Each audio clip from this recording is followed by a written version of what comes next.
ಕೂಡ ತಿಳ್ಕೊಂಡಿರಬೇಕು, Jersey ಹಸುಗಿಂತ HF ತಳಿಯ ಹಸುವಿನ ಹಾಲಿನ ಒಂದು ಇಳುವರಿ ಆಗಿರ್ಬೋದು ಅಥವಾ ಹಸು ಹಾಲು ತುಂಬ ತೆಳುವಾಗಿರುತ್ತೆ. ಸೊ ಹಾಗಾಗಿ ಮೇಜರ್ ಆಗಿ ತುಂಬ ಜನ ಜರ್ಸಿ HF ಹಸುಗಳನ್ನೇ ಸಾಕಾಣಿಕೆ ಮಾಡ್ತಾರೆ. ಆದರೆ ಇಲ್ಲಿ ನಿಮಗೆ ಜರ್ಸಿ ಹಸುಗಳಲ್ಲಿ ಹಾಲಿನ ಒಂದು ತೆಳುಮಟ್ಟ ಏನಿರ್ತೀವೋ ಅಥವಾ ಗುಣಮಟ್ಟ ಚೆನ್ನಾಗಿರುತ್ತೆ. ಅದರ ಜೊತೆಗೆ ಮೇವಿನ ಕೊರತೆ ಇತ್ತು ಅಂತಂದ್ರೂ ಕೂಡ ಹಾಲಿನ ಡಿಗ್ರಿ ಕಡಿಮೆಯಾಗುತ್ತೆ. ಅಷ್ಟೇ ಅಲ್ಲ, ಸಮತೋಲಿತ ಆಹಾರವನ್ನ ನೀವು ನೀಡದೇ ಇದ್ರೆ, ಅಂದ್ರೆ ಕರೆಕ್ಟ್ ಆದಂತಹ ಒಂದು ಮೇಂಟೆನೆನ್ಸ್ ಅನ್ನ ನೀವು ಮಾಡಿಲ್ಲ, ಸೊ ಈಗ ನೀವು ಹಿಂಡಿಯನ್ನ ಕೊಡ್ತೀರಾ ಅಥವಾ ಒಣ ಹುಲ್ಲನ್ನ ಕೊಡ್ತೀರಾ ಅಂತಂದ್ರೆ ಅದು ಸಮತೋಲಿತವಾಗಿ ಇಲ್ಲ ಅಂತಂದ್ರೆ ಹಾಲಿನ ಡಿಗ್ರಿ ಕಡಿಮೆ ಆಗುವಂತ ಚಾನ್ಸಸ್ ಇರುತ್ತೆ.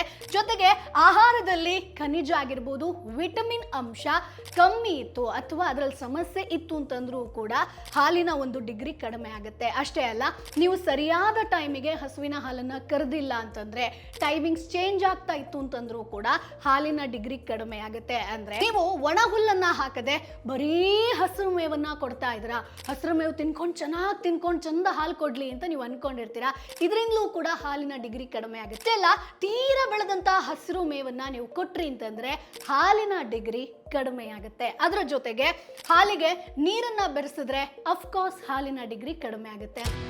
Boss Vala, B the boss.